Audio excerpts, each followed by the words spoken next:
All right, cat's out of the bag.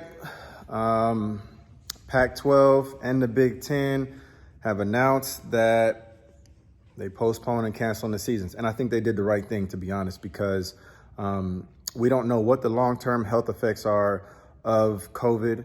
10, 15 years down the road, somebody dies from a heart condition that was developed from playing, during this time period in college football. That would not be a good space for them.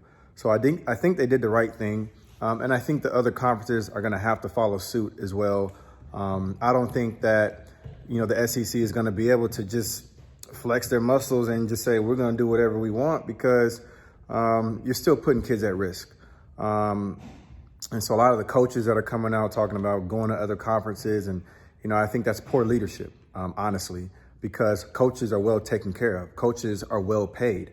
Nick Saban is well paid. Scott Frost is well paid. Ryan Day is well paid. Jim Harbaugh is well paid.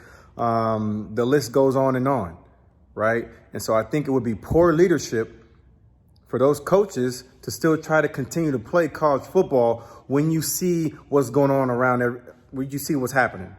Like, you can't be that hard-headed to say, oh, well, screw what our commissioners are saying, we just going to jump ship and go somewhere else. That would not be good leadership on your part.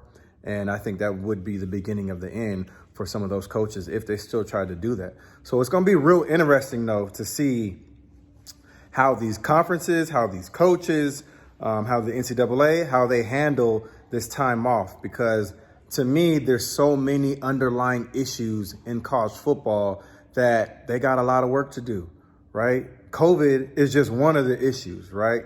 The We Are United group of men that came out, had their list of demands. That's important, right? And that's what I want to see more of, I think, from the college football players. I want to see you guys educate yourself. I want to see you guys unionize, right? Because the talk is that Power 5 conferences need to separate from the NCAA and find, one commissioner, right? They want uniformity, right? Well, where is that uniformity for the players, right? Who's representing the players? Because some of the snippets I've seen from the NIL, y'all better get ready, because they're trying to protect themselves as much as they can. They're trying to protect their sponsors, their investments, right? I want to see the players right now during this time period, all right? One, I understand you want to play, but this is bigger than you, all right? This is bigger than just playing on the football field right now. We got a lot of work to do in this sport.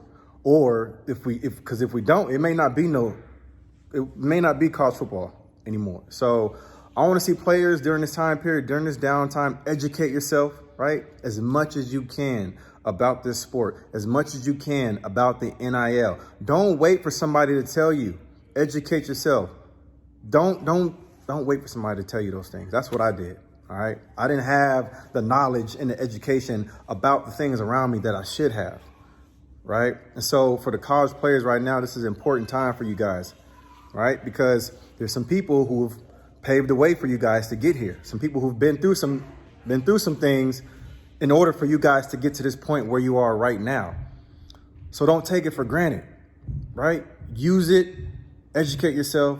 Learn, so that the thousands of kids that come after you can benefit, right, and be in a much better position than you were. Hey, thanks for watching. If you enjoy that clip, make sure you click subscribe somewhere down here.